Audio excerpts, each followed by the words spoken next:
하지만 히틀러는 대통령 선거에 나가는 것을 원치 않았습니다. 왜죠? 그러니까 여러 가지 계산이 있었을 텐데요. 선거에 출마해도 승산이 없다고 생각했을 것 같습니다. 아직 때가 이르다. 아직 이르다. 예.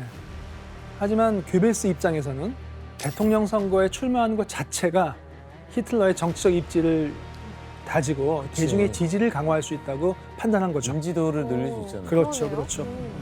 지더라도. 그렇지더라도. 그래서 그는 내키지 않아 하는 히틀러를 2주 동안 끈질기게 설득했고요. 결국 히틀러의 대통령 출마 허락을 받아내게 되죠. 오.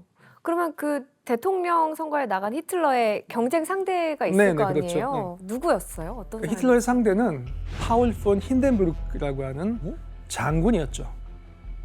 힌덴부르크는 독일 민족의 영웅으로 추앙받는 인물인데다가 1차 세계대전을 진두지휘한 참모 총장 출신이었죠. 그거에 비해서 히틀러는 전쟁 당시에 상병에 불과했죠. 그렇지. 네, 아. 직급이 낮았다고 들었어. 그렇죠. 그러니까 영향력으로 보나 경력으로 보나 이건 어차피 상대가 안 되는 싸움이었죠. 그래서 괴벨스는 히틀러를 대통령으로 만들기 위해서 이제 선거 전에 굉장히 공을 들이죠. 어떻게 할 수 있었을까? 우선 연설장에 가지 않아도 히틀러의 연설을 들을 수 있겠는데요. 그러니까 바로 작은 편지 봉투에 들어갈 정도로 작은 사이즈의 연설 음반 5만 장을 거리에 뿌렸죠. 음반을 연설 음반? 음반을. 네. 와. 그리고 히틀러를 부족함 없는 지도자로 이미지 메이킹 하려고 10분 분량의 영화를 촬영해서 독일 대도시의 광장이나 영화관에서 상영했죠. 와. 괴벨스는 당시 유럽 최초의 초현대식 항공 유세를 했습니다. 이미지를 또 잘 활용했네요. 그래서 영화를 본 유권자들은 히틀러가 늘 민족 곁에 있다라고 느낄 수 있게 만든 거죠. 근데 이 선전만 보면 히틀러가 거의 압승일 것 같은데. 괴벨스가 정말 노력했음에도 불구하고 네.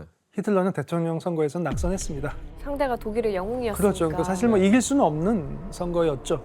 하지만 이 선거에 출마한 덕분에 히틀러는 전국적인 인지도를 확보할 수 있었고요. 그래서 정치인으로서 입지를 굳힌 거죠.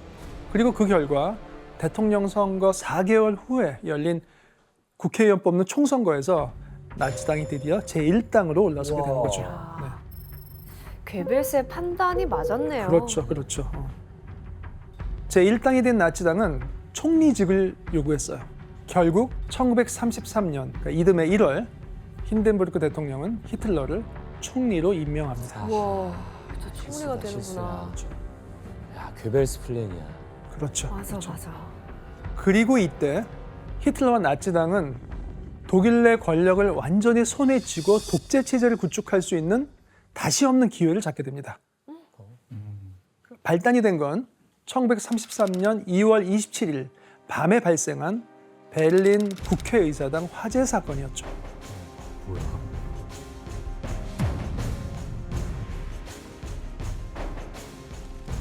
당시 국회의사당에서 발생한 화재의 규모가 꽤 컸습니다. 네. 그렇죠. 거의 뭐 무너질 정도로. 화재를 낸 범인은 정신준화를 앓고 있는 공산주의자 마리누스 판데어 루페라고 하는 사람이었는데요. 야, 그럼 공산주의자 또 몰아가기 좋은 그러니까 베이지네요. 얼마나 신나겠어요. 마리누스는 이 일이 자기 단독 범행이라고 주장했지만 사실 그것도 알 수 없지만 나치당은 공산주의자들의 조직적인 계획 범죄라고 몰아붙였습니다. 꼬투리 잡혔네요. 그렇죠, 그렇죠. 호툴이 진짜 그렇죠. 잘 잡는 것 같아요. 괴벨스는 결코 기회를 놓치지 않아요. 와. 그리고 히틀러는 대통령에게 비상사태를 선포해야 한다고 설득했죠. 힌덴부르크 대통령에게. 이후 히틀러와 나치당은 대통령을 회유해서 국민과 국가의 보호를 위한 법에 서명하도록 하면서 전권위임법을 제정한 겁니다. 이 전권위임법이라고 하는 건요. 국가 비상시에 국회가 나치 행정부에 입법 권한을 넘겨주는 법이죠. 안 돼. 네. 그걸 어떻게 했지? 이 법이 만들어지자 나치당은 사상의 자유는 물론 언론과 결사 그리고 서신 비밀 보호와 주택 불가침에 대한 권리를 단번에 중단시켰습니다. 진짜 큰일 났다. 네네. 그리고 공산당을 비롯한 반대파에게 감금과 납치, 암살, 고문을 일삼으면서 온갖 불법적인 재판과 처벌을 동원해서 탄압했죠. 근데 그 불법이 이제 합법이 되는 거잖아요. 그렇죠. 법을 만들 수 있으니까. 와. 일당 독재의 완성이네요. 오, 그쵸. 그러네요. 최악이야. 그러니까 역사학자들은 히틀러가 사실상 독재 체제를 구축한 이때부터를 나치 독일이라고 부르게 됩니다. 그렇다면은 나치당의 지배 아래 놓인 독일에서 괴벨스는 어떻게 됐을까요? 아주 뭐 승승장구잖아요. 그렇죠. 그러니까 괴벨스는 국민계몽선전부의 장관으로 취임하게 됩니다. 네. 그러니까 이 부서는 히틀러가 괴벨스를 위해서 새로 만든 부서였어요. 그리고 선전장관이 된 괴벨스에게는 언론에 대한 확고한 신념이 있었습니다. 그게 뭐였는지 규현 씨 읽어주실래요?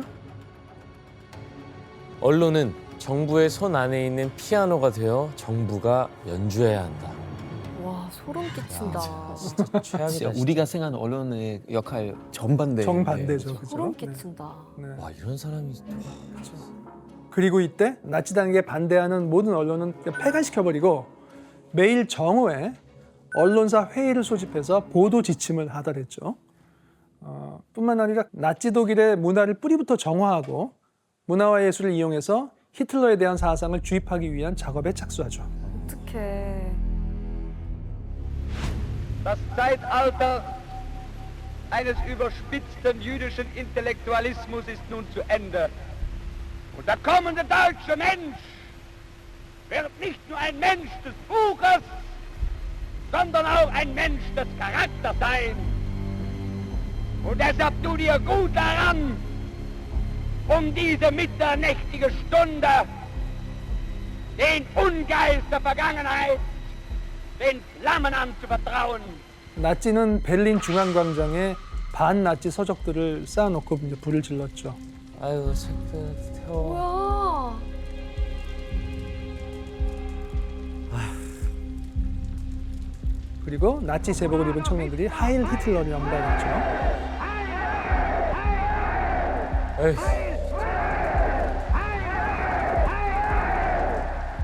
옛날에 그 진시황이 그렇죠, 그렇죠. 분서경유했던 사건이랑 비슷한 거잖아요. 그렇죠. 이날에만 무려 2만 권 가까운 책들이 불길 속에 사라졌는데요. 이 중에는 유대인인 아인슈타인의 책은 물론 해밍웨이와 칼 마르크스의 서적도 포함됐다고 합니다. 너무 아까워요. 그렇죠. 보물 같은 책들일 텐데. 그러니까요.